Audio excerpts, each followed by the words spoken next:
ബിസ്മില്ലാഹിർ റഹ്മാനിർ റഹീം. അൽഹംദുലില്ലാഹി വസ്സലാത്തു വസ്സലാമു അലാ റസൂലിൽ അമീൻ വഅലാ ആലിഹി വസഹ്ബിഹി അജ്മഈൻ. അമ്മാ ബഅദ്.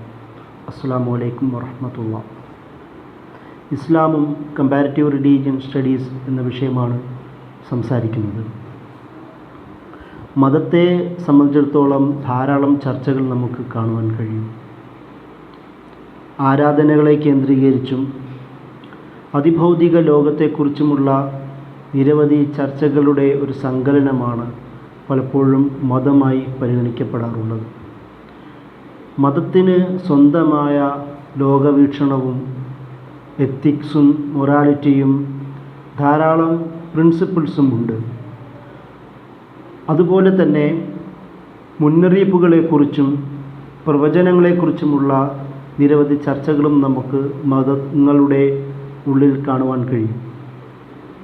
മതത്തിൻ്റേതായ ടെക്സ്റ്റുകൾ, പവിത്രമായ സേക്രഡ് ടെക്സ്റ്റുകളെന്നും ഹോളി ബുക്കുകളെന്നും വിളിക്കപ്പെടുന്ന വിവിധ ഗ്രന്ഥങ്ങൾ മതത്തിൻ്റെ പ്രധാനപ്പെട്ട സോഴ്സുകളാണ്. മതം ഒരു സാമൂഹിക സാംസ്കാരിക വ്യവസ്ഥ കൂടിയായി മാറാറുണ്ട്. ധാരാളം ആധ്യാത്മിക ചിന്തകളെക്കുറിച്ചും ദേശാന്തരങ്ങളെ കണക്റ്റ് ചെയ്യുന്ന ആശയങ്ങളും സൂപ്പർ നാച്ചുറൽ കഴിവുകളെക്കുറിച്ചും അതിൻ്റെ ശക്തികളെക്കുറിച്ചും അതുപോലെ മനുഷ്യനും ദൈവവും പ്രപഞ്ചവും കണക്റ്റ് ചെയ്യുന്ന വിവിധ ആസ്പെക്റ്റുകളെക്കുറിച്ചും മതത്തിനുള്ളിൽ നമുക്ക് കാണുവാൻ കഴിയുന്ന ഒരു കാര്യമാണ്. ദൈവത്തെ അബ്സല്യൂട്ടായും ഡിവൈനായും കൂടുതൽ പരിഗണനീയാർഹമായ ശക്തിയായും ദൈവത്തെ പരിഗണിക്കുന്നു. ദൈവവും മതം പലപ്പോഴും ഒരു ദൈവത്തെ ആരാധിക്കുന്ന സംവിധാനമുണ്ടാവാം. അതിനേക്കാളും ഉപരി വിവിധ ദൈവങ്ങളെയും ഡേറ്റുകളെയും മൂർത്തികളെയും മൃഗങ്ങളെയും വൃക്ഷങ്ങളെയും പ്രപഞ്ചത്തിലെ സകലവിധ ശക്തികളെയും ദൈവമായി പരിഗണിക്കുന്ന ചർച്ചകളും സംവിധാനങ്ങളും നമുക്ക് കാണുവാൻ കഴിയും. വിവിധ മതങ്ങളാണ് ലോകത്തിലുള്ളത്. ഏകദൈവ വിശ്വാസം പ്രഖ്യാപിക്കുന്ന അനുവർത്തിക്കുന്ന മതങ്ങളുണ്ട്. ഇസ്ലാം പോലെ, യഹൂദ മതം പോലെ ധാരാളം മതങ്ങൾ നമുക്ക് അതിൽ കാണുവാൻ കഴിയും. സെമിറ്റിക് മതങ്ങളായ ക്രിസ്ത്യാനിറ്റി, യഹൂദ മതം, ഇസ്ലാം മോണോത്തിസ്റ്റ് മതങ്ങളുടെ ഉദാഹരണങ്ങളാണ്. അതിൽ ക്രിസ്ത്യാനിറ്റിക്കും യഹൂദ മതത്തിനും അവർക്കിടയിലുള്ള ചിന്തകളുടെ അടിസ്ഥാനത്തിൽ ചിലപ്പോൾ ട്രിനിറ്റി പോലുള്ള, ത്രിയേകത്വം പോലുള്ള, അല്ലെങ്കിൽ യഹൂദ മതത്തിൽ വിവിധ പ്രവാചകന്മാരെയും ആരാധിക്കുന്ന ഒരു സാഹചര്യം പോലും ചരിത്രപരമായി രൂപപ്പെട്ടിട്ടുണ്ടെങ്കിൽ പോലും പൊതുവെ യഹൂദ മതവും ക്രിസ്തു മതവും ഇസ്ലാമും ഒരു ദൈവത്തെ കണക്റ്റ് ചെയ്യുന്ന, ഒരൊറ്റ ദൈവത്തെ കണക്റ്റ് ചെയ്യുന്ന ചിന്തകളാണ് അതിലുള്ളത്. അതുപോലെ തന്നെ ബഹുദൈവ ആരാധന ലോകത്ത് കൂടുതൽ വ്യാപിപ്പിക്കുന്ന മതങ്ങളും വിവിധ സാംസ്കാരിക ചിന്തകളും നമുക്ക് കാണുവാൻ കഴിയും. അതിൽ ധാരാളം ദൈവങ്ങൾ, നേരത്തെ പറഞ്ഞതുപോലെ പ്രപഞ്ചത്തിലെ വിവിധ ശക്തികളെയും ദൈവങ്ങളായി പരിഗണിക്കുന്ന, അതൊക്കെ പിന്നീട് മൂർത്തികളായി മാറുകയും വിഗ്രഹാരാധനയിലേക്ക് എത്തുകയും മൃഗങ്ങളെയും പക്ഷികളെയും സസ്യ ജലാദി വിവിധ പ്രപഞ്ചത്തിലെ വിവിധ അംശങ്ങളെയുമെല്ലാം ദൈവിക കണങ്ങളാൽ പരിഗണിക്കുന്ന ഒരു രീതിയാണ് പോളിത്തിസ്റ്റിക് ബഹുദൈവാരാധനയിൽ നമുക്ക് കാണുവാൻ കഴിയുന്നത്. അതുപോലെ തന്നെ അനിമിസം എന്ന് വിളിക്കപ്പെടുന്ന അനിമലിനെ കുറിച്ചും സ്വാഭാവികമായും ഇത് മറ്റൊരു മതമായി പരിഗണിക്കാറുണ്ടെങ്കിൽ പോലും അതും ബഹുദൈവാരാധനയുടെ ഭാഗമായി ചേർത്ത് വെക്കുന്നതാണ് അനിമിസം എന്നുള്ളത്. ചിലപ്പോൾ ചില പണ്ഡിതന്മാർ, കമ്പാരിറ്റീവ് റിലീജിയസ് സ്റ്റഡീസിൽ ചില പണ്ഡിതന്മാർ ഏത്തിസത്തെ പോലെ, ഒരു ദൈവത്തെയും ആരാധിക്കാത്ത ഏത്തിസം പോലും അതും ഒരു മതമായി, മതം എന്നത് അഭിപ്രായം എന്ന നിലയിലും അതിന് വിവിധ ആശയങ്ങൾ പ്രകടിപ്പിക്കുന്നതായും എന്നതുകൊണ്ടും ഏത്തിസത്തെയും ദൈവ നിഷേധ ചിന്തകളെപ്പോലും അതൊരു മതം എന്ന രീതിയിൽ പരിഗണിക്കുന്നതായി കമ്പാരിറ്റീവ് റിലീജിയസ് സ്റ്റഡീസിൽ നമുക്ക് കാണുവാൻ കഴിയുന്ന ഒരു വസ്തുതയുണ്ട്. ദൈവം കൂടുതൽ, അല്ലെങ്കിൽ ദൈവവും ദൈവവിശ്വാസവും മതങ്ങളുടെ ഒരു പ്രത്യേകത, അതൊരു ലോകവീക്ഷണം മുന്നോട്ട് സമർപ്പിക്കുന്നു എന്നുള്ളതാണ്. മനുഷ്യൻ, പ്രപഞ്ചം, ദൈവം, പരാശക്തി എന്ന ഈ മൂന്ന് കണങ്ങളെ ഒന്നിച്ചു ചേർക്കുന്ന ഒരു ലോകവീക്ഷണം മതങ്ങൾ മുന്നോട്ട് വെക്കുന്നു. ഇസ്ലാമിൻ്റെ ഒരു പ്രത്യേകതയും ഇത് തന്നെയാണ്. പൊതുവേ മതവും ഇസ്ലാമും തമ്മിലുള്ള ഒരു വ്യത്യാസത്തെക്കുറിച്ച് മുസ്ലിം പണ്ഡിതന്മാർ കൂടുതൽ വിശദീകരിക്കുന്നതായി നമുക്ക് കാണുവാൻ കഴിയും. മതമെന്നത് ഒരു അഭിപ്രായമായി മാത്രമാകുമ്പോൾ അതിൻ്റെ വിവിധ തരത്തിലുള്ള ഷിർക്ക്, അതായത് ബഹുദൈവാരാധനയും അതുപോലെ തന്നെ വിവിധ മൂർത്തികളുടെയും ആചാരാനുഷ്ഠാനങ്ങളുടെയും അത് ശരിയും തെറ്റും എന്ന നിലയിൽ ഇസ്ലാമിൻ്റെ മാനദണ്ഡങ്ങൾ ഉപയോഗിച്ച് വേർതിരിക്കുന്നത് കാണുവാൻ കഴിയും. ആ ഒരു സാഹചര്യത്തിൽ ഇസ്ലാമിനെ മതം എന്നതിൻ്റെ അപ്പുറം അതൊരു ജീവിത വ്യവസ്ഥയായിട്ടും ഒരു ജീവിത പാതയായും വിശദീകരിക്കുന്നത് നമുക്ക് മുസ്ലിം പണ്ഡിതന്മാരുടെ രചനകൾ കൂടി കടന്നുപോയാൽ കാണുവാൻ കഴിയും. അതിന് കാരണം ഒട്ടുമിക്ക മതങ്ങൾക്കും, ഏകദേശം എല്ലാ മതങ്ങൾക്കും ഒരു വ്യവസ്ഥയെ അല്ലെങ്കിൽ ഒരു ലോകവീക്ഷണത്തെ അതൊരു രാഷ്ട്രീയമായ, സാമൂഹികമായ, സാമ്പത്തികമായ, മതപരമായ, ആത്മീയമായ അങ്ങനെ വിവിധ മേഖലകളിലും ഒരു ശരിയായ ഒരു അബ്സല്യൂട്ട് വ്യവസ്ഥയെ മുന്നോട്ട് വെക്കുവാൻ ഒട്ടുമിക്ക വിശ്വാസങ്ങൾക്കും കഴിഞ്ഞിട്ടില്ല എന്നതുകൊണ്ട് തന്നെ ഇസ്ലാം സ്വയം ആവശ്യപ്പെടുന്നത് മുമ്പുള്ള മതങ്ങളെയും മുമ്പുള്ള വിശ്വാസാദർശങ്ങളുടെയും തെറ്റുകൾ, അതിലെ പ്രശ്നങ്ങൾ ചൂണ്ടിക്കാട്ടുവാനും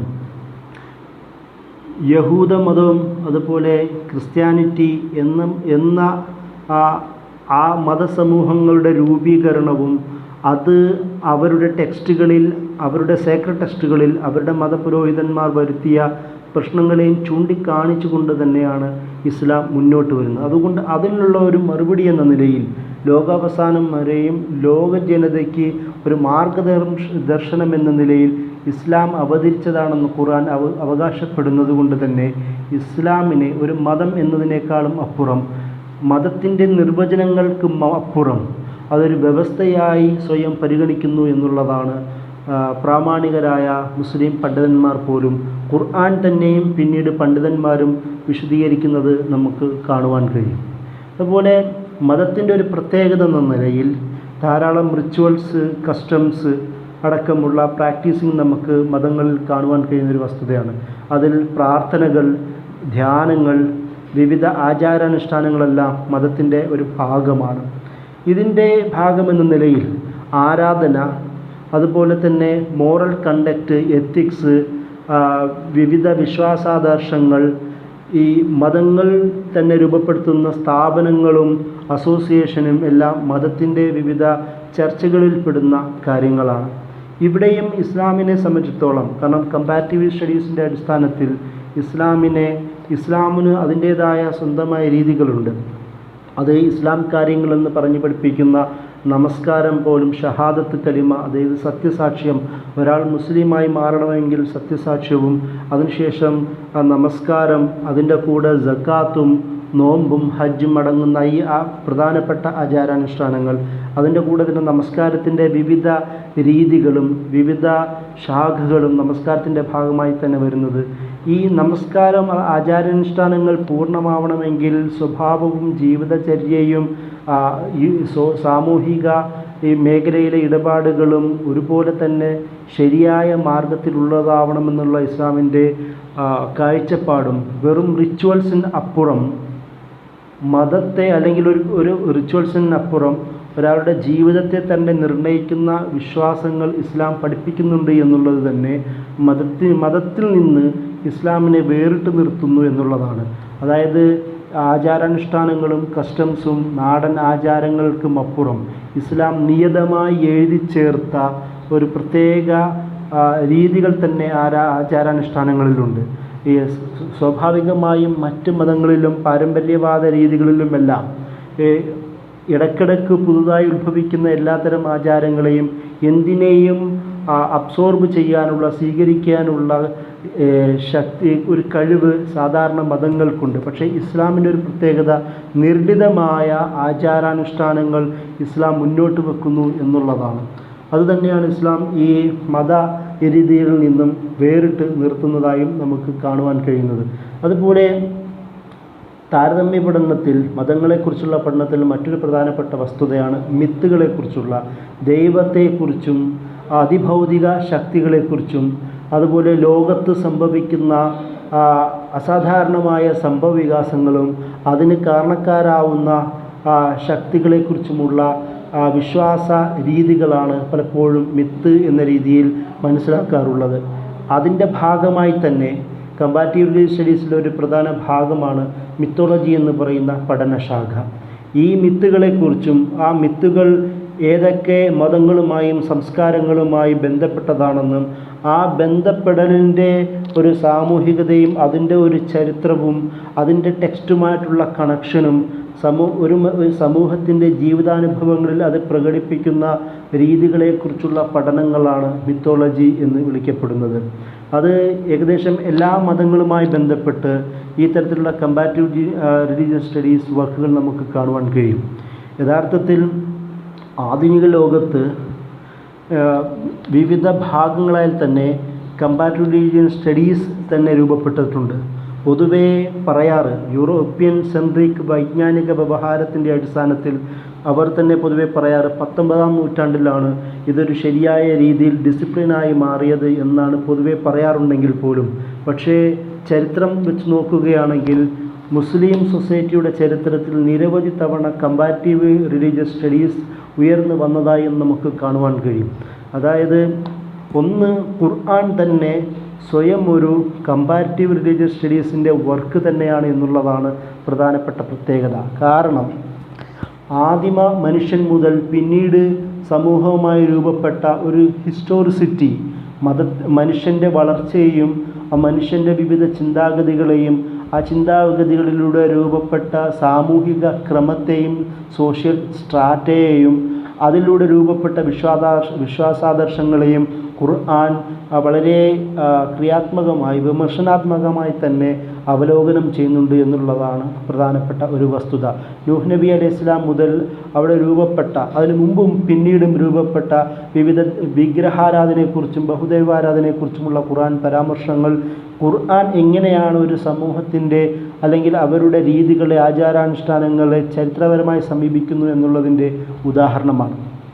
എന്ന് മാത്രമല്ല, പ്രോഫറ്റ് മുഹമ്മദ് നബി സല്ലല്ലാഹു അലൈഹി വസല്ലമയ്ക്ക് മുമ്പ് വരെയുള്ള പ്രധാന സമൂഹങ്ങളെ, എടുത്തു പറയേണ്ട സമൂഹങ്ങളുടെ അവരുടെ അവസ്ഥകളെക്കുറിച്ചും ജീവിത രീതികളെക്കുറിച്ചും ചരിത്രം വിശദമായി പറയുകയും അവരിൽ വന്ന് ഭവിച്ച പ്രശ്നങ്ങളെയും ഇസ്ലാമിക മാനദണ്ഡം ഉപയോഗിച്ചുകൊണ്ട് തന്നെ ഇസ്ലാമിക ഏകദൈവ വിശ്വാസത്തിൻ്റെ അടിസ്ഥാനത്തിൽ ഒരു കമ്പാരിറ്റീവ് സ്റ്റഡി തന്നെ ഖുർആനിൽ നമുക്ക് കാണുവാൻ കഴിയും.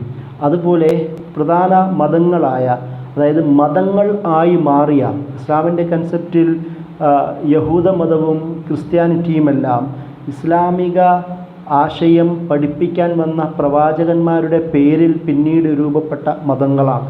യഹൂദ മതം പോലും അത് മൂസാ നബി അലൈഹി ഇസ്ലാമിലേക്ക് കണക്ട് ചെയ്യുന്നു. മൂസാ നബിയിൽ നിന്ന് അദ്ദേഹത്തിന് മുമ്പുള്ള പ്രവാചകന്മാരിലേക്കുള്ള ഒരു കണക്ഷനാണ് യഹൂദ മതം പ്രധാനമായും എടുത്തു പറയുന്നത്. അതുപോലെ തന്നെ ക്രിസ്തു മതവും ഈസാ നബി വരെയുള്ള പ്രവാചകന്മാരെ അവരുടെ ബൈബിളിൽ അവരുടെ വേദഗ്രന്ഥത്തിൽ പരാമർശിക്കുന്നുണ്ടെങ്കിൽ പോലും യഹൂദ മതത്തിൽ നിന്ന് വേറിട്ട് നിൽക്കുകയും പിന്നീട് സെൻറ്റ്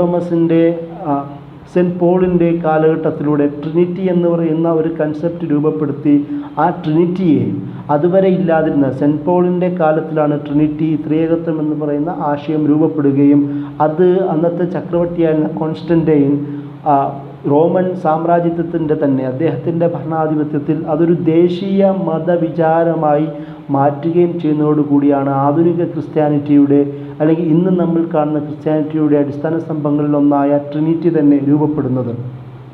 ഈ ഒരു ചരിത്ര സംഭവങ്ങളൊക്കെ ഉള്ള ഒരു സാഹചര്യത്തിലാണ് ഖുർആൻ യഹൂദ മതത്തെയും അതുപോലെ ക്രിസ്ത്യാനിറ്റിയെയും അവർ ചരിത്രപരമായി തന്നെ അവരിൽ വന്ന മാർഗഭ്രംശങ്ങളെയും പ്രവാചകന്മാരുള്ള അവരുടെ സമീപനത്തെയും വേദഗ്രന്ഥങ്ങളോട് അവർ കാണിച്ച നിലപാടുകളും ചരിത്രപരമായി അവരുടെ ആശയങ്ങളെ എങ്ങനെയാണ് ഇവർ സമീപിച്ചത് എന്നും ഖുർആൻ വളരെ വിശദമായി തന്നെ ഇസ്രായേലി സമൂഹത്തിൻ്റെ ജീവിത ചരിത്രത്തെ വിശദീകരിക്കുന്നതായും നമുക്ക് കാണുവാൻ കഴിയും. അതുകൊണ്ട് മതത്തിൻ്റെ കമ്പാരിറ്റീവ് താരതമ്യ പഠനത്തിൽ മുസ്ലിങ്ങളെ സംബന്ധിച്ചിടത്തോളം ഖുർആൻ തന്നെ പ്രധാന ഘടകമായി ആദ്യ സോഴ്സായി മാറുകയാണ് ചെയ്യുന്നത്. അതല്ല തന്നെ അൽബിറൂനി അടക്കമുള്ള കിതാബുൽ ഹിന്ദ് അല്ലെങ്കിൽ തഹ്ഖീഖ് മാലിൽ ഹിന്ദ് എന്നൊക്കെ അറിയപ്പെടുന്ന രചനകളിൽ ഇന്ത്യയിൽ 12-ാം നൂറ്റാണ്ടിൽ ഇന്ത്യയിലെത്തുന്ന അൽബിറൂനി തന്നെ ഇന്ത്യൻ മതസമൂഹങ്ങളുടെ മതത്തെയും സാംസ്കാരിക തനിമകളെയും ഇവിടുത്തെ അസമത്വങ്ങളെയും ഇവർക്കിടയിലുള്ള വിദ്യാഭ്യാസ ബോധത്തെയും മതകീയ ബോധത്തെയും ആചാരാനുഷ്ഠാനങ്ങളെയും സംസ്കൃത ഭാഷ പഠിച്ചുകൊണ്ട് തന്നെ ഇവിടുത്തെ പണ്ഡിതന്മാരുമായും വിവിധ സന്യാസികളുമായും ഇടപെട്ടുകൊണ്ട് അദ്ദേഹം നടത്തിയ രചന പിന്നീട് ഇൻഡോളജിയുടെ പിതാവ് എന്ന നിലയിൽ അൽബിറൂനി അറിയപ്പെടുവാൻ കാരണമാകുകയും ചെയ്തു. അതുമാത്രമല്ല, കമ്പാരിറ്റീവ് റിലീജിയസ് സ്റ്റഡീസിൻ്റെ ഫാദർ എന്ന് പോലും അദ്ദേഹം അറിയപ്പെട്ടു. ഇങ്ങനെ മുസ്ലിങ്ങളുടെ ഒരു ചരിത്രത്തിൽ നിരവധി ഉദാഹരണങ്ങൾ നമുക്ക് കാണുവാൻ കഴിയും. ഷെയ്ഖുൽ ഇസ്ലാം ഇബ്നു തൈമിയ പോലും ക്രിസ്ത്യാനിറ്റിയുടെ ആശയാദർശങ്ങളെ ശക്തമായി നിരൂപണം ചെയ്ത രചനകൾ 14-ാം നൂറ്റാണ്ടിൽ തന്നെ അദ്ദേഹം നടത്തുന്നതായും നമുക്ക് കാണുവാൻ കഴിയും. പക്ഷേ ഈ ഓറിയന്റലിസ്റ്റ് രചനകളുടെ ശക്തമായ ഒരു സ്വാധീനവും 19-ാം നൂറ്റാണ്ടിലേക്ക് ബന്ധിപ്പിക്കുന്നതും യൂറോസെൻട്രിക് ഐഡിയയുടെ പ്രകാശനമായിട്ട് മാത്രം കൊണ്ടാണ്. മുസ്ലിം സമൂഹത്തിൽ നടന്ന കമ്പാരിറ്റീവ് റിലീജിയനുമായി ബന്ധപ്പെട്ട ആ പഠനങ്ങളുടെ ഒരു പ്രത്യേകത ഇവർ ചൂണ്ടിക്കാട്ടാൻ തയ്യാറാവുന്നില്ല എന്നതും ഇതുമായി ബന്ധപ്പെട്ട് മനസ്സിലാക്കേണ്ട മറ്റൊരു വസ്തുതയാണ്. അൽബിറൂനിയെ പോലുള്ള അല്ലെങ്കിൽ ഷെയ്ഖുൽ ഇസ്ലാം ഇബ്നു തൈമിയെ പോലുള്ള പണ്ഡിതന്മാർ അവർ കമ്പാരിറ്റീവ് റിലീജിയൻ ഈ മതതാരതമ്യം നടത്തുമ്പോൾ സ്വാഭാവികമായും ഇസ്ലാമിൻ്റെ ഒരു സുപ്രീമസിയെ, ഇസ്ലാമിൻ്റെ ഒരു ശരിയായ രീതിയെ മുന്നോട്ട് വെക്കുന്നതായി കാണുവാൻ കഴിയും. കാരണം അവരുടെ സ്കെയിലിംഗ്, ഈ മതതാരതമ്യ പഠനത്തിൽ അവർ മുന്നോട്ട് വെക്കുന്ന മെത്തഡോളജി ഖുർആനിൻ്റെ അടിസ്ഥാനത്തിലുള്ള ചരിത്ര വീക്ഷണവും ആശയപ്പൊരുത്തവുമാണ് എന്നുള്ളതാണ് അതിൻ്റെ പ്രധാനപ്പെട്ട കാരണം. ഈ ഒരു ചർച്ച നമുക്ക് വളരെ അനിവാര്യമായും മനസ്സിലാക്കേണ്ട ഒരു വസ്തുതയാണ്. നിരവധി മതങ്ങളെക്കുറിച്ചും ഉദാഹരണം ക്രിസ്തീയ മതത്തെക്കുറിച്ചുമുള്ള ലോകത്ത് വിവിധ തരത്തിലുള്ള പഠനങ്ങൾ ഉണ്ടായിട്ടുണ്ട്. പ്രത്യേകിച്ച് മുസ്ലിങ്ങളെ സംബന്ധിച്ചിടത്തോളം പ്രധാന പഠനങ്ങൾ തന്നെ ഇന്ത്യയിൽ ധാരാളം പഠനങ്ങൾ നമുക്ക് കാണുവാൻ കഴിയുന്ന ഒരു വസ്തുതയാണ്. ക്രിസ്ത്യാനിറ്റിയുടെ സാഹചര്യത്തെക്കുറിച്ചും അത് രൂപപ്പെട്ട വിവിധ പണ്ഡിതന്മാരെക്കുറിച്ചും ഉദാഹരണം ഇന്ത്യയിലെ തന്നെ ഷെയ്ഖ് റഹ്മത്തുള്ള ഇൽഹാറുൽ ഹഖ് എന്ന രചന നടത്തി ക്രിസ്ത്യാനിറ്റിയെ ഇസ്ലാമുമായി മാറ്റുരച്ച് നോക്കുന്ന രചനകളാണ് അദ്ദേഹം നടത്തിയത്. അതുപോലെ തന്നെ റഷീദ് റിള, അറിയപ്പെട്ട റിഫോമിസ്റ്റായ റഷീദ് റിളയും ക്രിസ്തീയ മത ചിന്തകളെക്കുറിച്ചുള്ള ശക്തമായ താരതമ്യ പഠനവും വിമർശന പഠനവും അദ്ദേഹം നടത്തിയിട്ടുണ്ട്. ഷെയ്ഖ് അഹ്മദ് ദീദാത്ത് അദ്ദേഹത്തിൻ്റെ പ്രധാനപ്പെട്ട പ്രബോധന മേഖലകളിലെല്ലാം ഒരു ഇസ്ലാമിൻ്റെ പ്രബോധന മാർഗത്തിൽ ഏറ്റവും കൂടുതൽ അദ്ദേഹം വിമർശന വിധേയമാക്കിയതും ചർച്ചാ സംവാദങ്ങൾ നടത്തിയതും ക്രിസ്ത്യാനിറ്റിയുമായി ബന്ധപ്പെട്ടിട്ടുള്ളതാണ് എന്നത് പ്രധാനപ്പെട്ട ഒരു വസ്തുതയാണ്. കേരളത്തിൽ ഈ ഒരു മേഖലയിൽ ഏറ്റവും കൂടുതൽ ആദ്യം തന്നെ 1900-ങ്ങൾക്ക് മുമ്പ് തന്നെ മതതാരതമ്യ പഠനത്തിൽ പ്രത്യേകിച്ച് ക്രിസ്ത്യാനിറ്റിയുമായി ബന്ധപ്പെട്ട മതതാരതമ്യ പഠനങ്ങൾക്ക് നേതൃത്വം കൊടുത്തത് സനാഉള്ള മക്തി തങ്ങളാണ്. അദ്ദേഹത്തിൻ്റെ കഠോര കുടാരം പോലുള്ള വർക്കുകൾ, അദ്ദേഹത്തിൻ്റെ സമ്പൂർണ്ണ കൃതികൾ നമുക്ക് കാണുവാൻ കഴിയും. ഇങ്ങനെ നിരവധി പഠനങ്ങൾ നിരവധി നൂറ്റാണ്ടുകൾക്കിടയിൽ ഇസ്ലാമിക ലോകത്ത് മതതാരതമ്യം നടത്തിയതായി തന്നെ മുസ്ലിം പണ്ഡിതന്മാർ മതതാരതമ്യ പഠനം നടത്തിയതായി നമുക്ക് കാണുവാൻ കഴിയും.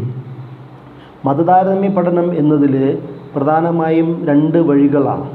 ഒന്ന്, ഒരു മുസ്ലിം പണ്ഡിതനാണ് നടത്തുന്നതെങ്കിൽ ഇസ്ലാമിക ആശയത്തിൻ്റെ സുപ്രീമസിയും ഇസ്ലാമിൻ്റെ ഒരു ശരി എന്ന രീതിയിൽ സമർപ്പിക്കുകയും മറ്റുള്ള മതങ്ങളിൽ വന്ന ചരിത്രപരമായ പ്രശ്നങ്ങളെയും മാർഗഭ്രംശങ്ങളെയും ചൂണ്ടിക്കാട്ടുന്നു എന്നുള്ളതാണ് ഒരു മുസ്ലിം പണ്ഡിതൻ്റെ സാധാരണ രീതി സ്വീകരിക്കുന്ന ഒരു മെത്തഡോളജി. എന്നാൽ ഒരു ഓറിയൻ്റലിസ്റ്റോ അല്ലെങ്കിൽ ഒരു സെക്കുലറോ വിവിധ മറ്റൊരു കാഴ്ചപ്പാട് സ്വീകരിക്കുന്ന പണ്ഡിതന്മാർ സ്വാഭാവികമായും മതങ്ങളെ, ഈ ഇസ്ലാമിനെ അടക്കം ഒരു മതമായി കാണുകയും അത് വളർന്നു വന്ന രീതികളെക്കുറിച്ചും അവർക്കിടയിലെ ദൈവിക മാനുഷിക സങ്കല്പങ്ങളെക്കുറിച്ചും ആചാരാനുഷ്ഠാനങ്ങളിലെ വ്യതിരിക്തതകളെക്കുറിച്ചുമായിരിക്കും പ്രധാനമായും എടുത്തു പറയുക. അതിൻ്റെ കൂടെ തന്നെ ഈ പഠനങ്ങളിൽ സിമിലാരിറ്റീസും താരതമ്യങ്ങളും സാദൃശ്യങ്ങളും അഭിപ്രായ ഭിന്നതകളും കൂടി അവർ കാട്ടുന്നത് നമുക്ക് കാണുവാൻ കഴിയും. മുസ്ലിം ഒരു സ്കോളറാണ് മതതാരതമ്യം നടത്തുന്നതെങ്കിൽ പലപ്പോഴും മതങ്ങളിലെ ഒരു കേന്ദ്ര ബിന്ദുവിനെ ചൂണ്ടിക്കാട്ടുന്നത് നമുക്ക് കാണുവാൻ കഴിയും. അബുൽ കലാം ആസാദിനെ പോലെ, കേരളത്തിലെ പ്രമുഖ പണ്ഡിതനായ ടി മുഹമ്മദ് സാഹിബിനെ പോലെ തന്നെ നിരവധി പണ്ഡിതന്മാരുടെ രചനകളിൽ ഇന്ത്യൻ ഈ വിശ്വാസാദർശങ്ങളെ, പ്രത്യേകിച്ച് ബുദ്ധമതവുമായി ബന്ധപ്പെട്ടും ജൈനമതവുമായി ബന്ധപ്പെട്ടുമുള്ള അവരുടെ ചിന്തകളിലെ ശരിയായ മാർഗത്തെയും ഹിന്ദുമത കൺസെപ്റ്റിലെ അത് ഏകദൈവ വിശ്വാസം പറയുന്ന സത്യാർത്ഥ പ്രകാശം പോലുള്ള ചിന്തകളിലെയും എല്ലാം ഏകദൈവ വിശ്വാസം പറയുന്ന ചിന്തകളെ ഉയർത്തിക്കാട്ടിക്കൊണ്ട് സ്വാഭാവികമായും എല്ലാ പ്രദേശവും വലക്കത് അർസൽനാഫി കുല്ലി ഉമ്മത്തിൻ റസൂല, എല്ലാ ഭാഗത്തേക്കും നാം പ്രവാചകന്മാരെ അയച്ചിട്ടുണ്ട് എന്നുള്ളൊരാശയം ഖുർആനിക സൂക്തം ചൂണ്ടിക്കാണിക്കൊണ്ട് ഈ ഏകദൈവ വിശ്വാസം പോലും ബഹുദൈവ വിശ്വാസം പറയുന്ന രചനകളിൽ വരാനുള്ള പ്രധാനപ്പെട്ട കാരണം ഒരുപക്ഷെ ഇവിടെ ഒരു പ്രവാചകൻ വരികയും ആ പ്രവാചകന്മാർ ഈ ഭാഗത്ത് ഇസ്ലാമിക ആദർശം ഏകദൈവ വിശ്വാസം പഠിപ്പിച്ചതിൻ്റെ ഭാഗമായി കൊണ്ടാവണം ഇങ്ങനെ വരുന്നതെന്ന് വിശദീകരിക്കുന്നതായും നമുക്ക് കാണുവാൻ കഴിയും. ഈ തരത്തിലുള്ള രണ്ട് രീതിയിലുള്ള മതതാരതമ്യ പഠനങ്ങളുടെ ഒരു മെത്തഡോളജി വ്യക്തമായി വരുന്നതായും നമുക്ക് കാണുവാൻ കഴിയുന്ന ഒരു വസ്തുതയാണ്.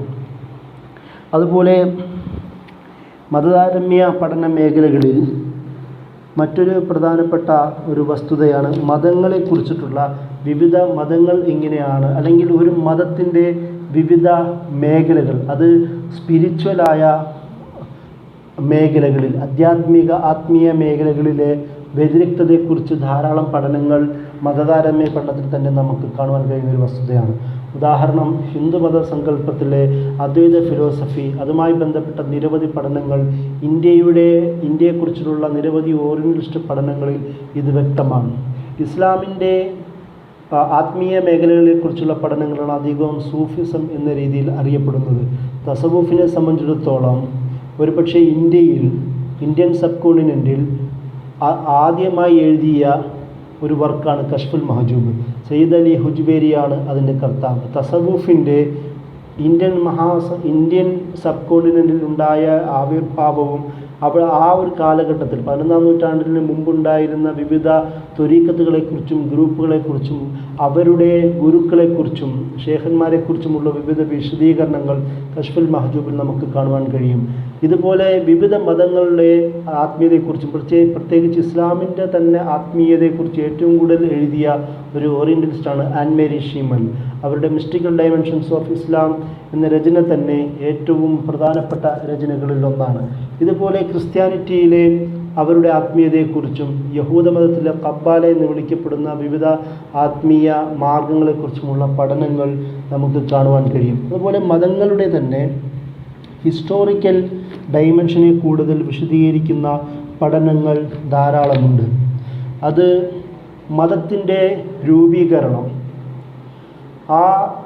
അതിന് നയിച്ച കാരണങ്ങൾ, മതങ്ങളുടെ ഒരു ഹിസ്റ്റോറിസിറ്റി, അതുപോലെ മതങ്ങളിൽ പ്രധാനപ്പെട്ട നേതാക്കന്മാർ, അവരുടെ ആശയങ്ങൾ, ചരിത്രപരമായി അവരുടെ ആശയങ്ങൾ എത്രത്തോളം സ്വീകാര്യത ലഭിച്ചിരുന്നു, പിന്നീട് ഈ സ്വീകാര്യത ഇവരുടെ ആശയങ്ങൾ കൂടുതൽ ഭാഗങ്ങളിലേക്ക് പ്രസരിപ്പിക്കുവാനും പ്രചാരം ലഭിക്കുവാനും അതിന് നയിച്ച പ്രധാനപ്പെട്ട കാരണങ്ങൾ എന്നിവയെല്ലാം ഹിസ്റ്റോറിക്കൽ ഡയമെൻഷൻ്റെ ഒരു ഭാഗമായി പഠിക്കുന്നത് നമുക്ക് കാണുവാൻ കഴിയും. മറ്റൊന്നാണ് ആന്ത്രോപോളജിക്കൽ സോഷ്യോളജിക്കൽ ഡയമെൻഷൻ. മതം അല്ലെങ്കിൽ ഒരു വിശ്വാസ ആചാര ക്രമം ഇത് ഒരു സൊസൈറ്റിയെയും മനുഷ്യനെയും എത്രത്തോളം സ്വാധീനിക്കുന്നുണ്ടെന്നും ആ സൊസൈറ്റിയിലെ വിവിധ ഘടകങ്ങളെ, ആ സൊസൈറ്റി സ്ട്രാറ്റയെ നിർണ്ണയിക്കുന്നതിലും ഒരു മനുഷ്യൻ്റെ പദവി, സമൂഹത്തിലുള്ള മനുഷ്യൻ്റെ പദവിയെ നിർണ്ണയിക്കുന്നതിലും ചരിത്രപരമായും അതുപോലെ തന്നെ കാലികമായിട്ടുള്ള വിവിധ വിശദീകരണങ്ങൾ ആന്ത്രോപോളജിക്കൽ സോഷ്യോളജിക്കൽ സ്റ്റഡി എന്ന നിലയിൽ മതത്തെക്കുറിച്ച് നമുക്ക് അങ്ങനെയുള്ള പഠനങ്ങളും കൂടി നമുക്ക് കാണുവാൻ കഴിയും. അതുപോലെ മറ്റൊരു പ്രധാനപ്പെട്ട ഡയമെൻഷനാണ് ഫിലോസഫിക്കൽ ഡയമെൻഷൻ. താത്വികമായ അതുപോലെ തന്നെ തത്വചിന്തയുടെ അടിസ്ഥാനത്തിൽ മതത്തിനെക്കുറിച്ചുള്ള വിശകലനങ്ങളാണ് ഫിലോസഫിക്കൽ പെർസ്പെക്റ്റീവായി നമുക്ക് കാണുവാൻ കഴിയുന്നത്. മതത്തിലെ തന്നെ അതിൻ്റെ ഒറിജിനെക്കുറിച്ചും, സാധാരണ ഫിലോസഫി എന്നത് സത്യം അന്വേഷിച്ചു കൊണ്ടുള്ള യാത്രകളെക്കുറിച്ചിട്ടാണ് പൊതുവെ ഫിലോസഫി എന്ന് നമ്മൾ വിളിക്കാറുള്ളത്. അതുകൊണ്ട് തന്നെ മതങ്ങളുടെ എപ്പിസ്റ്റിമോളജിക്കൽ, അതിൻ്റെ ജ്ഞാനശാസ്ത്രപരമായ വിഷയങ്ങളാവട്ടെ, അതുപോലെ ഹെർമനോട്ടിക്സ്, മതങ്ങളുടെ സേക്രഡ് ടെക്സ്റ്റുകളെക്കുറിച്ചുള്ള വിശകലനങ്ങളും പഠനങ്ങളും അടങ്ങുന്ന ചർച്ചകൾ ഇതിലുണ്ട്. അതുപോലെ മതങ്ങളുടെ തന്നെ മെറ്റാഫിസിക്കലായ വിവിധ ചർച്ചകൾ, ക്രിസ്ത്യാനിറ്റി ആവട്ടെ, യഹൂദ മതമാവട്ടെ, ഇസ്ലാമിലെ ഇൽമുൽ കലാം പോലുള്ള ചർച്ചകളുമെല്ലാം ഫിലോസഫിയുമായി കൂടുതൽ ചേർന്ന് നിൽക്കുന്നതും നമുക്ക് കാണുവാൻ കഴിയും. അതുപോലെ തന്നെ ദൈവത്തിൻ്റെ പ്രകൃതവും ദൈവവും മനുഷ്യനും പ്രപഞ്ചവുമായിട്ടുള്ള കണക്ഷനെക്കുറിച്ചുള്ള കൂടുതൽ ചിന്തകളും ഈ ഫിലോസഫി രീതികളിൽ നമുക്ക് കൂടുതൽ വ്യക്തമാണ്. ഇസ്ലാമിനെ സംബന്ധിച്ചിടത്തോളം ഇസ്ലാമിക പണ്ഡിതന്മാരിൽ ഭൂരിപക്ഷവും ഈ ഫിലോസഫിക്കൽ ഡയമെൻഷൻസിനെ കുറിച്ചും ഇൽമുൽ കലാമിൻ്റെ ഭാഗത്തെക്കുറിച്ചും ടെക്സ്റ്റുകളുടെ വിശദീകരണം എന്ന നിലയിൽ തഫ്സീറും ഹദീസുകളുടെ വിശദീകരണം എന്ന നിലയിൽ ഉലൂമുൽ ഹദീസുമായി ബന്ധപ്പെട്ട് നിരവധി രചനകൾ നടത്തിയതായും നമുക്ക് കാണുവാൻ കഴിയും. ഇമാം തൊബരി ഇബ്നു അബ്ബാസ് റളിയല്ലാഹു അൻഹു മുതൽ പിന്നീട് ഇമാം തൊബരി അടക്കമുള്ള വിവിധ പണ്ഡിതന്മാരും ആധുനികരായ മൗലാന മൗദൂദി, അമീൻ ഹസൻ ഇസ്ലാഹി, ഇബ്നു ആഷൂർ, സയ്യിദ് ഖുതുബ് അടക്കമുള്ള നിരവധി പണ്ഡിതന്മാർ ഇസ്ലാമിൻ്റെ ആശയത്തെക്കുറിച്ചും അതിൻ്റെ ഒരു തത്വചിന്തയെക്കുറിച്ചും അതിലുണ്ടാവുന്ന വിവിധ മാനങ്ങളെക്കുറിച്ചും നിരവധി രചനകൾ, ജ്ഞാനശാസ്ത്രപരമായ രചനകളും അതുപോലെ തന്നെ ഹെർമനോട്ടിക്സുമായി ബന്ധപ്പെട്ട അതിൻ്റെ ടെക്സ്റ്റൽ കേന്ദ്രീകരിച്ചുള്ള രചനകളും നടത്തിയതായി നമുക്ക് അവരുടെ തഫ്സീറുകളിലൂടെ കടന്നു പോകുമ്പോൾ മനസ്സിലാക്കാൻ കഴിയുന്ന മറ്റൊരു വസ്തുതയാണ്. അതുപോലെ തന്നെ ഒരു മതത്തിൻ്റെ പ്രധാനപ്പെട്ട ചിന്തകളാണല്ലോ മനുഷ്യനും പ്രപഞ്ചവും തമ്മിലുള്ള ബന്ധം, യാഥാർത്ഥ്യം, ഒരു മനുഷ്യൻ്റെ ലക്ഷ്യം, അവൻ്റെ ജീവിതത്തെക്കുറിച്ചുള്ള കാഴ്ചപ്പാട്, ലോകത്തെക്കുറിച്ചുള്ള കാഴ്ചപ്പാട് അടക്കമുള്ള ചർച്ചകളും വിവിധ മതങ്ങളിലെ പ്രധാനപ്പെട്ട വിഷയങ്ങളാണ്. അതുപോലെ തന്നെ ഒരു സാൽവേഷനുമായി ബന്ധപ്പെട്ട മോചനം, വിമോചനം, മോക്ഷം എന്നിങ്ങനെയുള്ള വിവിധ പദപ്രയോഗങ്ങളും മതത്തിലെ പ്രധാനപ്പെട്ട ചർച്ചാ വിഷയങ്ങളാണ്. അതുപോലെ തന്നെ എത്തിക്സുമായി ബന്ധപ്പെട്ടും സ്വഭാവ സവിശേഷതകളുമായി ബന്ധപ്പെട്ടും വ്യക്തിഗത, സാമൂഹിക, രാഷ്ട്രീയ മേഖലകളിൽ ഒരു മനുഷ്യൻ്റെ ഇടപെടലുകളിലെ നിർണ്ണയിക്കേണ്ട അടിസ്ഥാന ക്രൈറ്റീരിയകളെക്കുറിച്ചുമുള്ള വിശദമായ ചർച്ചകൾ, അതായത് കോഡ് ഓഫ് കണ്ടക്റ്റും എത്തിക്സും മൊറാലിറ്റിയുമായി ബന്ധപ്പെട്ട നിരവധി ചർച്ചകളും മതങ്ങളിൽ കൂടുതലും പ്രകടമാവുന്നുണ്ട് എന്നുള്ളതാണ് ശരി. ഇസ്ലാമിൻ്റെ ഒരു ചർച്ചയിൽ പ്രപഞ്ചവും മനുഷ്യനും തമ്മിലുമായി ബന്ധപ്പെട്ട നിരവധി ചർച്ചകൾ ഇസ്ലാമിക ലോകത്ത് നിരവധി ഭൂരിപക്ഷം പണ്ഡിതന്മാരും ചർച്ച ചെയ്തതായി കാണുവാൻ കഴിയും. ഒരു മനുഷ്യൻ അവൻ നന്നായി ജീവിക്കുമ്പോൾ മാത്രമാണ് ഒരു സൊസൈറ്റിയുമായും സമൂഹവുമായും ദേശവുമായും ഇതരരുമായും അവൻ്റെ ചുറ്റുപാടുമായും പ്രദേശവുമായും ലോകവുമായിട്ടുള്ള ഏറ്റവും സുന്ദരമായ ഇടപെടലുകളിലൂടെയാണ് ഒരു മനുഷ്യൻ്റെ ഈമാൻ ഇഹ്സാനായി പൂർണ്ണമായി മാറുന്നു എന്നുള്ളതാണ് ഇസ്ലാമിൻ്റെ കൺസെപ്റ്റ്. അതുകൊണ്ട് തന്നെ ദൈവം, അള്ളാഹു, മനുഷ്യൻ, ഖാലിഖ്, മഖ്ലൂഖ്, അതുപോലെ തന്നെ ആലം, ദുനിയാവ് എന്ന് ഈ 3 പദപ്രയോഗങ്ങളും ഇസ്ലാമിൻ്റെ ഫിലോസഫിയെ കൂടുതൽ കണക്ട് ചെയ്യുന്നു. അതായത് പ്രപഞ്ചത്തോട് ഏറ്റവും നന്നായി ഇടപെടുകയും ആ മേഖലകളുമായി ബന്ധപ്പെട്ട് ഏറ്റവും നല്ല സ്വഭാവം കാഴ്ചവെക്കുകയും ചെയ്യുന്നവനാണ് ഏറ്റവും നല്ല വിശ്വാസി. അതോടുകൂടിയാണ് അള്ളാഹു അവനിൽ പ്രീതിപ്പെടുന്നത് എന്ന് പറയുന്ന ചിന്ത മുന്നോട്ട് ഇസ്ലാം വെക്കുന്നതായി നമുക്ക് കാണുവാൻ കഴിയും. സാൽവേഷൻ, റിയാലിറ്റിയുമായി ബന്ധപ്പെട്ട ചർച്ചകളും ഇതിന് മറ്റൊരു പ്രധാനപ്പെട്ട ഒരു വസ്തുതയാണ്. ഇമാം ഗസാലിയുടെ അൽ-മുൻഖിദ് മിനൽ ളലാൽ പോലുള്ള രചനകൾ ഒരു സമൂഹത്തെ ബാധിച്ചിരിക്കുന്ന വിവിധ ചിന്തകളെയും ആ ചിന്തകളെ കൂടുതൽ വിമർശനാത്മകമായി തന്നെ അത് കൈകാര്യം ചെയ്യുകയും അവലോകനം ചെയ്യുകയും ഇസ്ലാമിനെ സംബന്ധിച്ചിടത്തോളം ഒരു മനുഷ്യനെ സംബന്ധിച്ചിടത്തോളം ഏറ്റവും ശരിയായ റിയാലിറ്റി എന്നത് അള്ളാഹുവാണ്, ഹക്കാണ്. ആ ഹക്ക് എന്നത് മനുഷ്യൻ വളരെ യാഥാർത്ഥ്യ ബോധത്തോടുകൂടി സ്വീകരിക്കേണ്ടതാണെന്നും പഠിപ്പിച്ച നിരവധി രചനകൾ നമുക്ക് കാണുവാൻ കഴിയും. അതുകൊണ്ട് തന്നെയാണ് ഖുർആനിൻ്റെ കൺസെപ്റ്റിൽ യാഥാർത്ഥ്യം എന്നത് ലോകം, ഒരു മനുഷ്യൻ അവൻ ദുനിയാവിന് വേണ്ടി ജീവിക്കേണ്ടവനാണ്, അള്ളാഹുവിന് ഇബാദത്ത് അനുസരണയോടുകൂടി ജീവിക്കേണ്ടവനാണെന്ന് പറയുന്നു. കാരണം അള്ളാഹു ഹക്ക് ആണ് എന്ന് ഖുർആൻ പറയുന്നതായി കാണുവാൻ കഴിയും. അതുകൊണ്ട് തന്നെയാണ് വിവിധ പണ്ഡിതന്മാർ ഇമാം ഗസാലിനെ പോലുള്ള അൽ-മുൻഖിദ് മിനൽ ളലാൽ മനുഷ്യ സമൂഹത്തെ ആകമാനം ഗ്രസിച്ചിരിക്കുന്ന വിവിധ തരത്തിലുള്ള ഇരുളുകളിൽ നിന്നും രക്ഷപ്പെടുത്തി പുറത്തു വരേണ്ട ഒരു ആവശ്യകതയുണ്ട്. ആ പുറത്തു വരുന്നത് അത് മെത്തഡോളജിയായി സ്വീകരിക്കേണ്ടത് ഇസ്ലാമിൻ്റെ മാർഗദർശനങ്ങളാണ്. അതുകൊണ്ട് തന്നെയാണ് ഹുദൻ ലിന്നാസ് എന്ന് ഖുർആനിനെ തന്നെ ഖുർആൻ ജനങ്ങളുടെ ഹുദയാണ്, ശരിയായ മാർഗമാണെന്ന് പരിചയപ്പെടുത്തുന്നത്. ആ ഒരു ആശയത്തിൻ്റെ മെത്തഡോളജി സ്വീകരിച്ചുകൊണ്ടാണ് ഇമാം ഗസാലിയുടെ അടക്കമുള്ള പണ്ഡിതന്മാരും തത്വചിന്തകരും ഇസ്ലാമിൻ്റെ റിയാലിറ്റിനെ കുറിച്ചും യാഥാർത്ഥ്യബോധത്തെക്കുറിച്ചും സംസാരിക്കുന്നതും നമുക്ക് കാണുവാൻ കഴിയും. മറ്റൊരു പ്രധാനപ്പെട്ട ഒരു ചർച്ചയാണ് മതതാരതമ്യ പഠനത്തിൽ അല്ലെങ്കിൽ മതങ്ങളിലെ സാൽവേഷൻ എന്നുള്ള ചിന്ത.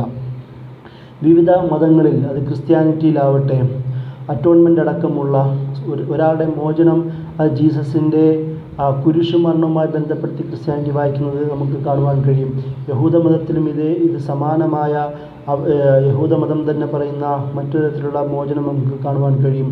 അതുപോലെ തന്നെ മോക്ഷം എന്നുള്ള ചിന്തയിലേക്ക് കേന്ദ്രീകരിക്കുന്ന ബുദ്ധമതത്തിൻ്റെ ആശയങ്ങളും നമുക്ക് കാണുവാൻ കഴിയും. സഫറിങ്ങിൽ നിന്ന്, ദുഃഖങ്ങളിൽ നിന്ന്, അതുണ്ടാക്കുന്ന കാരണങ്ങളിൽ നിന്ന് മോക്ഷം ലഭിക്കുന്നത് അനിവാര്യമാണെന്നുള്ള ചിന്ത ബുദ്ധമതവും പറയുന്നതായി നമുക്ക് കാണുവാൻ കഴിയും. ഇസ്ലാമിൽ സ്വാഭാവികമായും ഒരു മനുഷ്യൻ്റെ മോക്ഷം ലഭിക്കുന്നത് അത് ജീവിതത്തിൽ തന്നെ മോക്ഷം ലഭിക്കുന്നതായിട്ടാണ് ഇസ്ലാം ചിത്രീകരിക്കുന്നത്.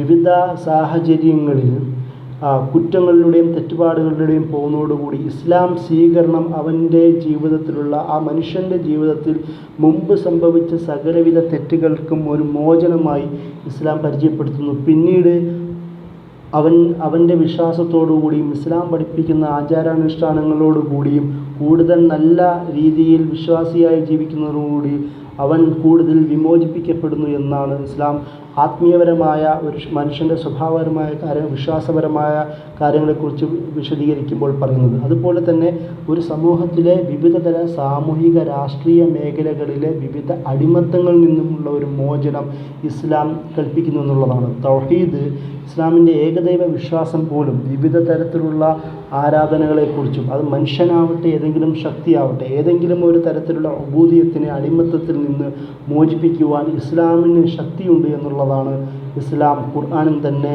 പ്രഖ്യാപിക്കുന്നത്. അതുകൊണ്ട് തന്നെയാണ് പ്രവാചകനെ വിവിധ തരത്തിലുള്ള ചങ്ങലകളിൽ നിന്ന് മനുഷ്യ സമൂഹത്തെ മോചിപ്പിക്കുവാനാണ് പ്രവാചകനെ അള്ളാഹു അയച്ചിരിക്കുന്നത് എന്നുമുള്ള പരാമർശങ്ങൾ പോലും നമുക്ക് കാണുവാൻ കഴിയും. മറ്റൊന്നാണ്, അതുകൊണ്ട് തന്നെ സാൽവേഷനുമായി ബന്ധപ്പെട്ട നിരവധി രചനകൾ ഇബ്നു തൈമിയ്യ അടക്കമുള്ള, മൗദൂദി അടക്കമുള്ള, സയ്യിദ് ഖുത്ബ് അടക്കമുള്ള ക്ലാസിക്കൽ കാലഘട്ടത്തിൽ നിന്ന് ആധുനിക കാലഘട്ടത്തിൽ വരെ നിരവധി പണ്ഡിതന്മാർ ഈ സാൽവേഷനെ കുറിച്ചുള്ള നിരവധി രചനകൾ നടത്തിയതായും നമുക്ക് കാണുവാൻ കഴിയും. കോഡ് ഓഫ് കണ്ടക്റ്റാണ് സ്വഭാവത്തെക്കുറിച്ചും അദബുകളെക്കുറിച്ചുമുള്ള ചർച്ച. ഇസ്ലാമിക സമൂഹത്തെ സംബന്ധിച്ചിടത്തോളം ഏറ്റവും പ്രധാനപ്പെട്ട ഒരു പോയിന്റ് അദബുകളുമായി ബന്ധപ്പെട്ടതാണെന്നുള്ളതാണ്. കാരണം വിശ്വാസം, സ്വഭാവം, കർമ്മം, പിന്നീട് പ്രതിഫലം എന്ന രീതിയിലാണ് ഇസ്ലാം പഠിപ്പിക്കുന്നത്.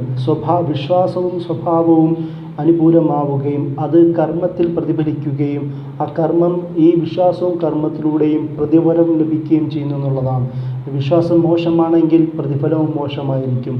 വിശ്വാസവും കർമ്മവും ശരിയാവുകയും ഒരേ മാർഗത്തിലാണ് പോകുന്നതെങ്കിൽ സ്വാഭാവികമായും അതിൻ്റെ പ്രതിഫലം നല്ലതായിരിക്കും, നന്മയായിരിക്കും എന്നാണ് ഇസ്ലാം പഠിപ്പിക്കുന്നത്. ഈ ഒരു തരത്തിൽ അദബുകളെ കേന്ദ്രീകരിച്ചുകൊണ്ട് തന്നെ ഇത്രയും പ്രാധാന്യം നിറഞ്ഞതാണ് കർമ്മത്തിൽ വിശ്വാസവും വിശ്വാസത്തിൽ കർമ്മവും ചേർത്ത് വെക്കുന്നത് കൊണ്ട് ഇസ്ലാമിക പണ്ഡിതന്മാർ ആദ്യകാലം മുതൽ ഇന്ന് വരെയും നിരവധി കോഡ് ഓഫ് കണ്ടക്റ്റുകളെക്കുറിച്ചും സ്വഭാവ സവിശേഷതകളിലെ ഇസ്ലാമിക മാനങ്ങളും ആശയവും സ്വീകരിക്കേണ്ടതിനെക്കുറിച്ചും നിരവധി രചനകൾ നടത്തിയതായും നമുക്ക് കാണുവാൻ കഴിയും. അതിൽ ഇഹ്യാ ഉലൂമുദ്ദീൻ അടക്കമുള്ള ഇമാം ഗസാലിയുടെ നിരവധി രചനകൾ ഈ മേഖലയിൽ പ്രധാനപ്പെട്ട രചനകളാണ്.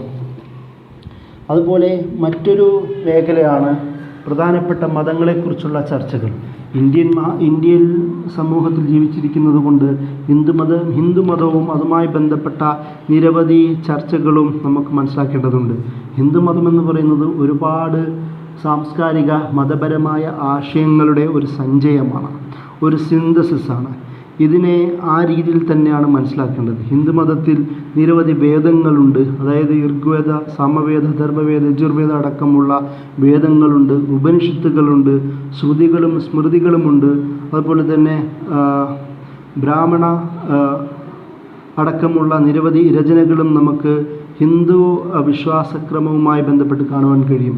ഹിന്ദു സമൂഹത്തിൻ്റെ തന്നെ ചാതുർവർണ്ണ്യം, നിരവധി വർണ്ണ വ്യവസ്ഥ, അവർ തന്നെ സാമൂഹികമായി രൂപീകരിച്ച വർണ്ണ വ്യവസ്ഥ അവരുടെ വിശ്വാസ ആദർശങ്ങളിൽ പ്രധാന ഒരു ഘടകമായി മാറുന്നു എന്നുള്ളതാണ്. അതുകൊണ്ട് തന്നെ ഹിന്ദു വിശ്വാസക്രമത്തിൽ തന്നെ ടെക്സ്റ്റുകളിൽ തന്നെ ഏകദൈവ വിശ്വാസത്തെക്കുറിച്ചുള്ള പരാമർശങ്ങൾ ചൂണ്ടിക്കാണിക്കുന്നു എന്ന് ഹിന്ദു വിഭാഗത്തിൽ തന്നെ രൂപപ്പെട്ട പണ്ഡിതന്മാരും ഇസ്ലാമിക പണ്ഡിതന്മാരും ചൂണ്ടിക്കാണുന്നതായി നമുക്ക് കാണുവാൻ കഴിയും. അബുൽ കലാം ആസാദിനെ പോലുള്ളവരുടെ ഹിന്ദു സമൂഹത്തിലെ വിവിധ മതാദർശങ്ങളെക്കുറിച്ചുള്ള പഠനങ്ങളും ഇസ്ലാമിക ഒരു ചായ്വിനെക്കുറിച്ചും സ്വാധീനത്തെക്കുറിച്ചും അദ്ദേഹത്തിൻ്റെ രചനയിൽ നമുക്ക് കാണുവാൻ കഴിയും. അതുപോലെ തന്നെ ടി മുഹമ്മദ് സാഹിബിൻ്റെ ഭാരതീയ സംസ്കാരത്തിൻ്റെ അടിയൊഴുക്കുകൾ, ഒരു ജാതി ഒരു ദൈവം എന്ന പഠനങ്ങൾ, അല്ലെങ്കിൽ സ്ത്രീ ഇസ്ലാമിലും മറ്റു സംസ്കാരത്തിലും തുടങ്ങിയ പഠനങ്ങളെല്ലാം ടി മുഹമ്മദ് സാഹിബ് ചെയ്ത പഠനങ്ങളാണ്.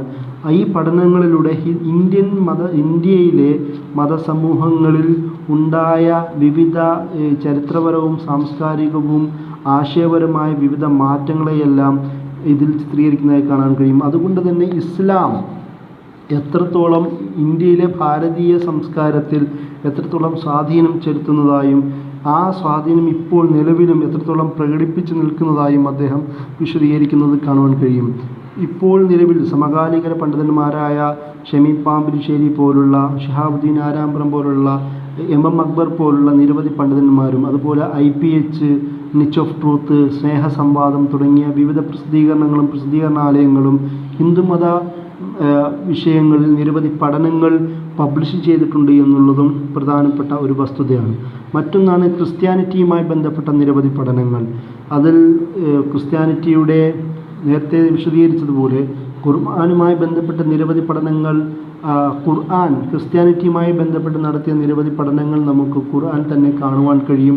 തഫ്സീറുകളിലൂടെയും അതിൽ തന്നെ തഖസ്സുസായ അല്ലെങ്കിൽ സ്പെഷ്യലൈസ് ചെയ്യപ്പെട്ട നിരവധി പണ്ഡിതന്മാരുടെ രചനകളും നമുക്ക് ക്രിസ്ത്യാനിറ്റിയെക്കുറിച്ച് കാണുവാൻ കഴിയുന്നൊരു വസ്തുതയാണ്. ബൈബിളിൻ്റെ ഓൾഡ് ടെസ്റ്റ്മെൻറ്റും പഴയ നിയമമെന്നും പുതിയ നിയമമെന്നുള്ള വേർതിരിവും, ന്യൂ ടെസ്റ്റ്മെൻറ്റിൽ മാത്യൂസ്, മാർക്ക്, ലൂക്ക്, ജോൺ അടക്കമുള്ള ഇവരുടെ സുവിശേഷങ്ങളുടെ ഒരു സംഗ്രഹമാണ്, ഒരു കളക്ഷനാണ് ന്യൂ ടെസ്റ്റ്മെൻറ്റ്. അതുപോലെ തന്നെ ഈ ഭാഗത്തെ ഈ ഒരു ബൈബിളിനെ കുറിച്ചുമുള്ള നിരവധി പഠനങ്ങൾ ഇസ്ലാമിക പണ്ഡിതന്മാരും നടത്തിയതായി നമുക്ക് കാണുവാൻ കഴിയും. നേരത്തെ പറഞ്ഞ ഷെയ്ഖ് റഹ്മത്തുള്ള അദ്ദേഹത്തിൻ്റെ ഇളുഹാറുൽ ഹഖ്, ഇബ്നു തൈമിയയുടെ നിരവധി പഠനങ്ങൾ, റഷീദ് റിളയുടെയും ദീദാത്തിൻ്റെയും നിരവധി പഠനങ്ങൾ, കേരളത്തിലെ തന്നെ ഷെയ്ഖ് സനാഉള്ള മക്തി തങ്ങളുടെ നിരവധി പഠനങ്ങളും ഈ ഒരു മേഖലകളിൽ പ്രസക്തമാണ്. അതുപോലെ സൈമൺ മാസ്റ്ററിൻ്റെയും പഠനങ്ങൾ, മൗദൂദി സാഹിബിൻ്റെ പഠനങ്ങൾ തന്നെ മലയാളത്തിലേക്ക് വന്നതായി നമുക്ക് കാണുവാൻ കഴിയും. മതതാരതമ്യ പഠനത്തെക്കുറിച്ച് പഠിക്കുമ്പോൾ ഏറ്റവും പ്രധാനപ്പെട്ട രചനകളിൽ ഒന്നാണ് തഫ്ഹീമുൽ ഖുർആൻ, മൗലാന മൗദൂദിയുടെ തഫ്ഹീമുൽ ഖുർആൻ. കാരണം അതിൽ പ്രധാനമായും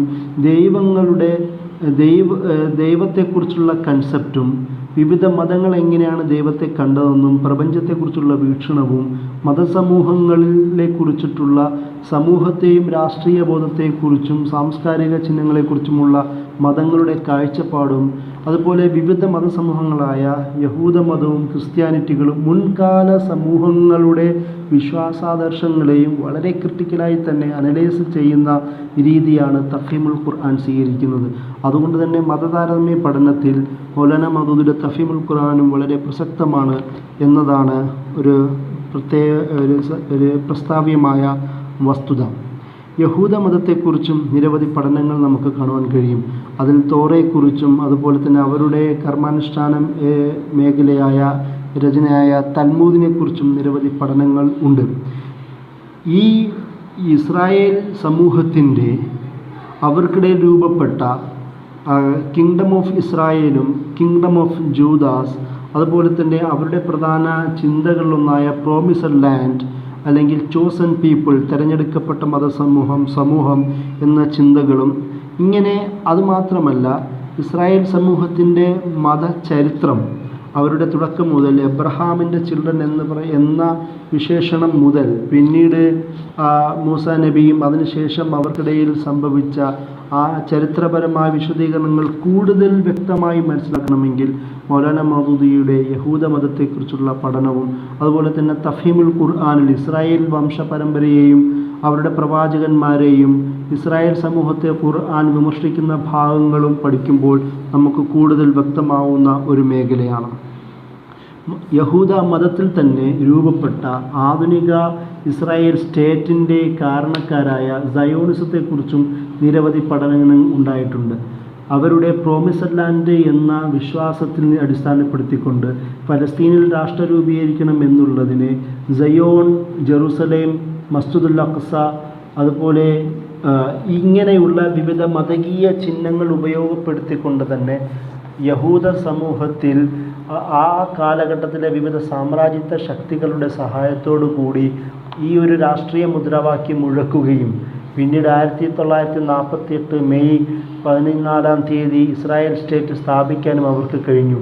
ഇതാണ് സയോണിസ്റ്റുകളുടെ ഒരു ചുരുക്ക ചരിത്രം. ഈ ഒരു ചരിത്രത്തിൽ അവർ സ്വീകരിച്ച മതകീയ വായനകൾ എങ്ങനെയായിരുന്നു എന്നുള്ളതൊക്കെ നിരവധി രചനകൾ മലയാളത്തിലും വിവിധ ഭാഷകളിലും നമുക്ക് കാണുവാൻ കഴിയുന്ന ഒരു വസ്തുതയാണ്. മറ്റൊരു പ്രധാനപ്പെട്ട വർക്കാണ് ബുദ്ധമതത്തെക്കുറിച്ചുള്ള ബുദ്ധമതവും അവരുടെ വേറിട്ട ചിന്തകളും. ബുദ്ധമതത്തിൽ വിവിധ കൺസെപ്റ്റുകൾ പ്രധാനമായും ഉണ്ട്. അതിൽ ഏറ്റവും എടുത്തു പറയേണ്ടത് ട്രൂത്തിനെ കുറിച്ചുള്ള കൺസെപ്റ്റുകളാണ്. സത്യം അതെങ്ങനെയാണ് നേടേണ്ടതെന്നും അതിനെ 4 നോബിൾ ട്രൂത്ത് എന്ന് വിളിക്കപ്പെടുന്ന 4 പ്രധാനപ്പെട്ട സത്യത്തെക്കുറിച്ചുള്ള സങ്കല്പങ്ങൾ ബുദ്ധമതത്തിൽ വ്യക്തമാണ്.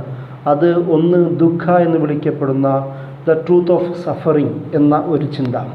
രണ്ടാമത് സമുദായ എന്ന് വിളിക്കപ്പെടുന്ന the truth of cause of suffering, സഫറിങ്ങിനെ ഈ പ്രയാസങ്ങൾക്ക് ദുഃഖത്തിന് കാരണമായ സത്യത്തെക്കുറിച്ചുള്ള ചിന്തയാണ് സമുദായ. മൂന്നാമത് നിരോധ എന്ന് വിളിക്കപ്പെടുന്ന ഈ സഫറിങ്ങിനെ, ഈ പ്രയാസങ്ങളെ അവസാനിപ്പിക്കാനുള്ള ആ യാഥാർത്ഥ്യത്തെക്കുറിച്ചുള്ള ചിന്തകളാണ്.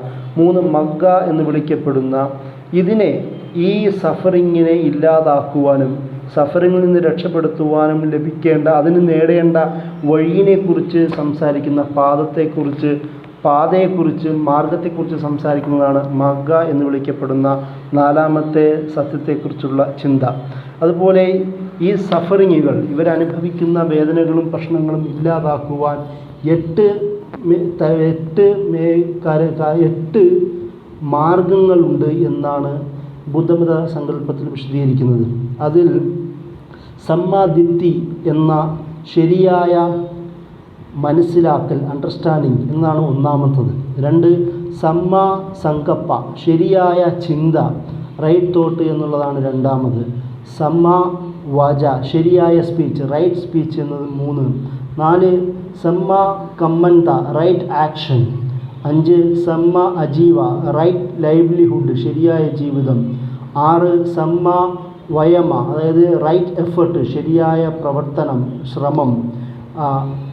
സമ്മാ സതി, റൈറ്റ് മൈൻഡ്ഫുൾനെസ്, ശരിയായ ചിന്തയെക്കുറിച്ചും ശരിയായ ബോധത്തെക്കുറിച്ചുമുള്ള കാര്യം.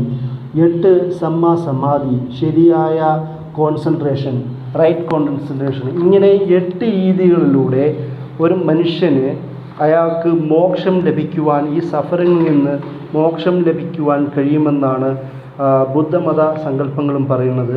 ഇതിൽ പ്രധാനപ്പെട്ട ബുക്കുകളാണ് തിപിത്താക്ക എന്ന് വിളിക്കപ്പെടുന്ന ഒരു രചന, മറ്റൊന്ന് സൂത്രാസ്, 2000 സൂക്തങ്ങൾ ഉള്ള സൂത്രാസ് എന്ന രചന. 3 ബുക്ക് ഓഫ് ഡെഡ്, തിബത്തൻ ബുദ്ധന്മാർ പ്രധാന ഗ്രന്ഥമായി പരിഗണിക്കുന്ന ബുക്ക് ഓഫ് ഡെഡ് 3ാമത്തെ ഭാഗമാണ്.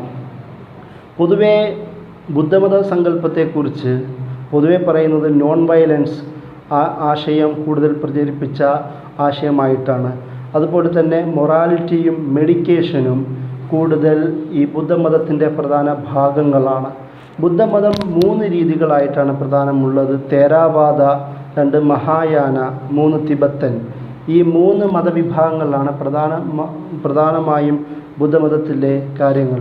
ശ്രീബുദ്ധൻ്റെ സിദ്ധാർത്ഥൻ എന്ന് വിളിക്കപ്പെട്ട ഒരു രാജകുമാരൻ അദ്ദേഹത്തിൻ്റെ ജീവിത സൗഭാഗ്യങ്ങളെ ഉപേക്ഷിച്ചുകൊണ്ട് പിന്നീട് ഗയയിലെത്തുകയും അവിടെ വെച്ച് അദ്ദേഹത്തിന് ബോധോദയം ഉണ്ടാവുകയും എൻലൈറ്റ്മെൻറ്റ് ഉണ്ടാവുകയും അങ്ങനെ ശ്രീബുദ്ധ എന്ന പേരിൽ അറിയപ്പെടുകയും ചെയ്യുന്ന ഒരു ചരിത്രത്തിൽ നിന്നാണ് ഈ ഒരു ബുദ്ധമതത്തെക്കുറിച്ചുള്ള സങ്കല്പങ്ങൾ നമുക്ക് കാണുവാൻ കഴിയുന്നത്.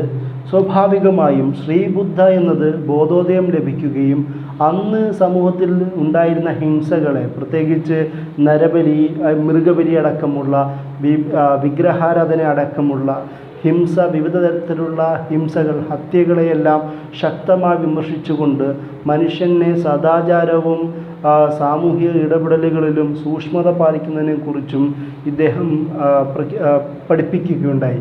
അതുകൊണ്ട് തന്നെയാണ് ഇസ്ലാമിക പണ്ഡിതന്മാർ പലരും ബുദ്ധൻ ഒരു പക്ഷേ പ്രവാചകനായേക്കാം എന്ന രീതിയിലുള്ള പഠനങ്ങൾ അബുൽ കലാം ആസാദിൻ്റെ പോലുള്ള ടി മുഹമ്മദ് സാഹിബിനെ പോലുള്ള വിവിധ ആൾക്കാരുടെ രചനകളിൽ ഇത് പ്രകടനമാണ്. ഇങ്ങനെ വിവിധ പഠനങ്ങൾ, അത് ക്രിസ്ത്യാനിറ്റി ആവട്ടെ, ക്രിസ്ത്യാനിറ്റിയിലെ ഓർത്തഡോക്സ്, കാത്തലിക്സ്, പ്രൊട്ടസ്റ്റൻ്റ് വിഭാഗങ്ങളാവട്ടെ, അതിൽ തന്നെ പിന്നീട് രൂപപ്പെട്ട വിവിധ യാക്കോബായ അടക്കമുള്ള വിവിധ സബ് ബ്രാഞ്ചുകളാവട്ടെ, അതുപോലെ തന്നെ യഹൂദ മതത്തിൽ തന്നെ വിവിധ സഫാഡിക് ജൂസ്, മിസ്രാഹിം ജൂസ്, അഷ്കനാസി ജൂസ്, അതുപോലെ തന്നെ ബനി ഇസ്രായേൽ ജൂസ്, ബനി മെനാഷി ജൂസ്, അങ്ങനെ വിവിധ വിഭാഗങ്ങളും യഹൂദ മതത്തിലും നമുക്ക് കാണുവാൻ കഴിയും. ഇങ്ങനെ വിവിധ മത മേഖലകളിലും അടക്കമുള്ള ഈ സമൂഹത്തിൻ്റെയും അവരുടെ ചരിത്രത്തെയും അവരിൽ ചരിത്രപരമായി രൂപപ്പെട്ട വിവിധ വിശ്വാസ, ആചാര, അനുഷ്ഠാനങ്ങളെക്കുറിച്ചുമുള്ള നിരവധി പഠനങ്ങൾ നമുക്ക് കമ്പാരിറ്റീവ് റിലീജിയസ് സ്റ്റഡീസിൽ കാണുവാൻ കഴിയും. സ്വാഭാവികമായും ഇസ്ലാമിനെ മതമായി കാണുന്നത് കൊണ്ട് ഇസ്ലാമിനെതിരെയും നിരവധി പഠനങ്ങൾ കാണുവാൻ കഴിയും. ഓറിയൻ്റലിസ്റ്റ് പണ്ഡിതന്മാർ, ഓറിയൻ്റൽ സ്റ്റഡീസ് എന്നത് തന്നെ ഓറിയൻ്റൽ ലോകത്തെ, കിഴക്കൻ പ്രദേശത്തെ ജനങ്ങളുടെയും മതത്തെയും ചരിത്രത്തെയും സംസ്കാരത്തെയും ഭൂപ്രദേശത്തെയും രാഷ്ട്രീയത്തെയും ഒക്കെ കേന്ദ്രീകരിച്ചു നടന്ന പഠനങ്ങളാണ്. അത് സ്വാഭാവികമായും ഇസ്ലാമിക ലോകം കൂടുതൽ വിശാലമായതുകൊണ്ട് തന്നെ ഓറിയൻ്റൽ സ്റ്റഡീസിൽ കൂടുതൽ ഇസ്ലാമിക ലോകത്തെക്കുറിച്ചുള്ള പഠനങ്ങൾ കൂടുതൽ വ്യക്തമാണ്. അതുകൊണ്ട് തന്നെ ഈ പണ്ഡിതന്മാരെല്ലാം, ഓറിയൻ്റലിസ്റ്റ് പണ്ഡിതന്മാരെല്ലാം ഇസ്ലാമിനെ മതങ്ങളുടെ ഒരു കേന്ദ്രത്തിൽ, ഒരു വിഭാഗത്തിൽപ്പെടുത്തിക്കൊണ്ട് പഠിക്കുന്നത് കൊണ്ട് നിരവധി പ്രശ്നങ്ങൾ നമുക്ക് ഓറിയൻ്റലിസ്റ്റ് രചനയിൽ കാണുവാൻ സാധ്യമാണ്. ഈ ഒരു സാഹചര്യത്തിൽ കമ്പാരിറ്റീവ് റിലീജിയൻ സ്റ്റഡീസുമായി ബന്ധപ്പെട്ട നിരവധി പഠനങ്ങൾ മുസ്ലിം പണ്ഡിതന്മാർ തന്നെ പ്രൊഡ്യൂസ് ചെയ്തതുകൊണ്ട് ആ ഒരു വിഷയങ്ങളിലൂടെ കടന്നു പോകുമ്പോൾ ഇസ്ലാം എത്രത്തോളം വിവിധ മതങ്ങളിൽ നിന്ന് വേറിട്ട് നിൽക്കുന്നുവെന്നും, അല്ലെങ്കിൽ വിവിധ മതങ്ങളിൽ ഇസ്ലാം എത്രത്തോളം സ്വാധീനം ചെലുത്തിയെന്നും നമുക്ക് കാണുവാൻ കഴിയുന്ന പ്രധാനപ്പെട്ട ഒരു വസ്തുതയാണ്. ഇത്രയും പറഞ്ഞുകൊണ്ട് ഞാൻ എൻ്റെ വാക്കുകൾ അവസാനിപ്പിക്കുന്നു. അസ്സലാമു അലൈക്കും.